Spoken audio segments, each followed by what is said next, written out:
राधे कृष्णा जी, कैसे हैं आप? तो आज है एकादशी, पाशाकुंशा एकादशी। तो मैं आज आपको उसकी कथा सुना रही हूँ। जय श्री राधे। ओम नमो नारायणाय। पाशाकुंशा एकादशी व्रत कथा। युधिष्ठिर बोले, हे भगवान, अश्वनी शुक्ल पक्ष की एकादशी का क्या नाम है? सो कृपा करके कहो। श्री कृष्ण बोले, हे राजेंद्र, इस एकादशी का महात्म्य मैं तुमसे कहता हूँ, उसे सुनो। यह पापों को दूर करने वाली श्रेष्ठ एकादशी पाशाकुंशा नाम से प्रसिद्ध है। इसमें मनुष्य को पद्म नाम का पूजन करना चाहिए। इंद्रियों को वश में करके बहुत समय तक एक तपस्या करने से जो फल मिलता है, वह फल गरुड़ ध्वज भगवान को नमस्कार करने से मिलता है। अज्ञान से बहुत पाप करने पर भी मनुष्य पाप नाशक भगवान को नमस्कार करके घोर नरक को नहीं जाते। पृथ्वी पर जितने तीर्थ और पवित्र स्थान हैं, उनका फल भगवान के नाम के कीर्तन से मिल जाता है। जो शांग्र धनुषधारी जनार्दन की शरण को प्राप्त हो गए हैं, वे मनुष्य कभी यमलोक नहीं जाते।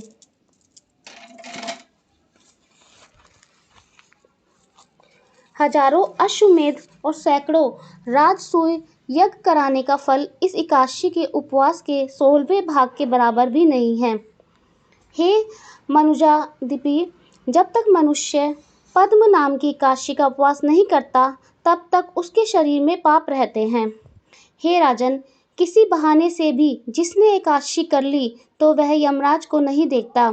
यह एकादशी स्वर्ग, मोक्ष, आरोग्य, सुंदर स्त्री और धन देने वाली है। एकादशी के समान पवित्र गंगा, गया, काशी, पुष्कर और कुरुक्षेत्र आदि तीर्थ भी नहीं हैं।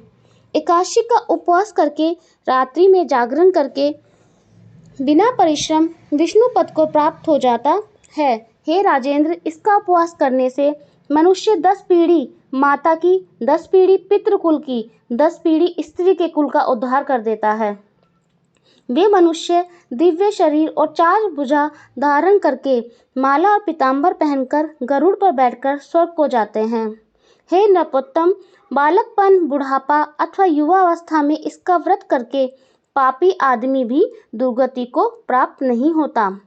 अश्वनी शुक्ल पक्ष में पाशाकुंशा का उपवास करके मनुष्य सब पापों से छूटकर विष्णु लोक को जाता है। ऐसा करने से सब रोगों से छुटकर सुंदर, रूपवान, बुद्धिमान, भाग्यशाली, सुरीले कंठ वाला पंडित होता है। वह स्वर्ग लोक में जाकर गंधर्व होता है। तांबुल ब्रह्मा, विष्णु और शिव का रूप है। इसके दान करने से लक्ष्मी होती है।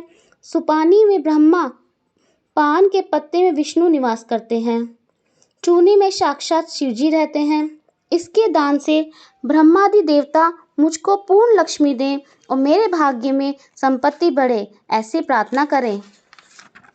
महादेव पार्वती के निमित्त मैं नित्य सप्तनिक ब्राह्मण को पूजा करके शक्ति के अनुसार पार्वती के पति मेरे ऊपर प्रसन्न हो, ऐसा कहकर दक्षिणा सहित सुवर्ण का दान करे। बुद्धिमान मनुष्य उद्यापन के लिए शिवजी की प्रतिमा स्वर्ण की बनवाए।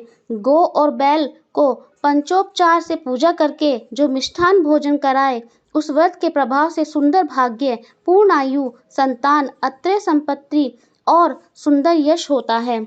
यहाँ सब सुखों को भोगकर अंत में समय में शिवपुर को जाता है। वहाँ बहुत समय तक निवास करके पूर्ण सुख भोगता है। शेष पुण्य से मनुष्य लोक में आकर राजा होता है। जो आलस्य रहित होकर चतुर्मास्य फल का दान करता है, उसके सब मनोरथ पूर्ण होते हैं और अक्षय संतान मिलती है। फल दान के प्रभाव से वह नंदन वन में आनंद करता है।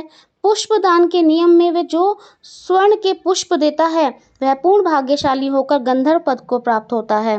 वासुदेव के शयन करने पर आलस्य को छोड़कर वामन जी के निमित्त दही, चामर और 6 रसों का स्वादिष्ट भोजन करावे अथवा दान दे, किंतु एकादशी को भोजन न करावे। इसी तरह ग्रहण आदि में भी दान करे। यदि नित्य दान न कर सके तो महीने के 5 पर्वों में ही दान करना चाहिए। चतुर्दशी, अष्टमी, अमावस्या, पूर्णिमा, हर एक रविवार अथवा शुक्रवार को दान करें। दोनों पक्ष की द्वादशी को अवश्य दान करना चाहिए। इस नियम की समाप्ति में शक्ति के अनुसार भूमि, गो अथवा वस्त्र, सुवर्ण और खड़ाओं का दान देना चाहिए। छत्री, पद्र यात्रा और वस्त्र का दान सबसे श्रेष्ठ है। ब्राह्मण भोजन का, भूमि का और सब दान करे। पहले शिवजी के उपदेश से कुबेर, जनु, गौतम और इंद्र ने भी इस व्रत को धारण किया है। इस व्रत के करने से अक्षय अन्न, पुत्र और धन की प्राप्ति होती है, पुष्ट शरीर और पूर्ण आयु होती है और शत्रु का नाश होता है। भगवान का दृढ़ भक्त होकर वैकुंठ को जाता है। आरोग्य, अखंड सुख, रूप और धन मिलता है।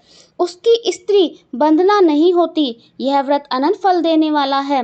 व्रत की समाप्ति में 2 गौ दान करके और ब्राह्मणों को भोजन करके सब पापों से शुद्ध होकर सनातन ब्रह्म को प्राप्त होता है। जो मनुष्य एक दिन का अंतर देकर उपवास करता है, उसको ब्रह्म, सुवर्ण, सहिया, 8 दीपक और गो दान करना चाहिए। भगवान मेरे ऊपर प्रसन्न हो, ऐसा कहकर 2 बैल भी देना चाहिए। जो मनुष्य शाख, मूल, फल से निर्वाह करता है, वह व्रत की समाप्ति में गोदान करके वैकुंठ को प्राप्त होता है। जो दूध पीकर उपवास करे, उसे दूध की गो का दान करना चाहिए, वह सनातन ब्रह्मलोक को प्राप्त होता है। जो दोनों ऋतुओं में केले के पत्ते पर भोजन करता है, वह 2 वस्त्र और कांसे का पात्र दे। हिंसक, शराबी, बालघाती, झूठा, स्त्रीघाती और व्याभिचारी इस व्रत के करने से पापों से छूट जाते हैं। व्रत की समाप्ति में कांसे का बासन और गो विद्वान ब्राह्मण को देनी चाहिए। जो भूमि को लीपकर नारायण का स्मरण करता हो भोजन करता है, उसे खेतों के लिए पृथ्वी का दान करना चाहिए। ऐसा करने से वह आरोग्य और पुत्रों से युक्त धर्मात्मा राजा होता है और अंत में विष्णु लोक को जाता है। जो बिना मांगे भोजन करने का नियम करता है, उसे 1 बैल, सुवर्ण, चंदन और षड्रस भोजन का दान करना चाहिए। इससे परम गति प्राप्त होती है। जो भगवान के शयन करने पर नक्त व्रत करता है और ब्राह्मण को भोजन कराता है, यह शिवलोक में सुख भोगता है। जो एक बार हल्का भोजन करने का नियम करके भगवान का पूजन करता है, वह स्वर्ग को जाता है। नियम की समाप्ति में ब्राह्मण भोजन कराकर यथाशक्ति दक्षिणा देनी चाहिए। जो मनुष्य धरती पर सोता है, उसको सामग्री समेत शैया देनी चाहिए। जो आषाढ़ से लेकर 4 महीने तक नख नहीं कटवाता, वह आरोग्य और पुत्र से युक्त धर्मात्मा राजा होता है। जो शिवजी और पार्वती को प्रसन्न करने के लिए खीर, नमक, शहद, घी और फल को छोड़ता है, वह शिवजी के व्रत के सेवन करने से रुद्रलोक को जाता है। जो जौ अथवा चावल खाता है, वह पुत्र, पौत्र आदि सहित शिवलोक में आनंद पाता है। भगवान का भक्त तेल लगाना छोड़कर जो वर्षा ऋतु में भगवान की पूजा करे, तो वह वैष्णव की गति को प्राप्त होता है। हे नृपोत्तम, गरीब मनुष्य को भी शक्ति के अनुसार स्नान, दान आदि क्रिया करके सदाचार में रहकर अपना समय व्यतीत करना चाहिए। तालाब, बगीचा, मंदिर, यज्ञ आदि शुभ कर्म करने वाले धीर पुरुष यमलोक दुख को नहीं देखते। ऐसे पुण्य करने वाले मनुष्य संसार में दीर्घायु, धनाढ्य, कुलीन और निरोगी दिखाई देते हैं। फलाहार, इस दिन सवा मलिया का सागार होता है, खाना चाहिए। तो यह थी 81 महात्म्य की कहानी। जय श्री राधे, जय श्री कृष्णा। ओम नमो नारायणाय।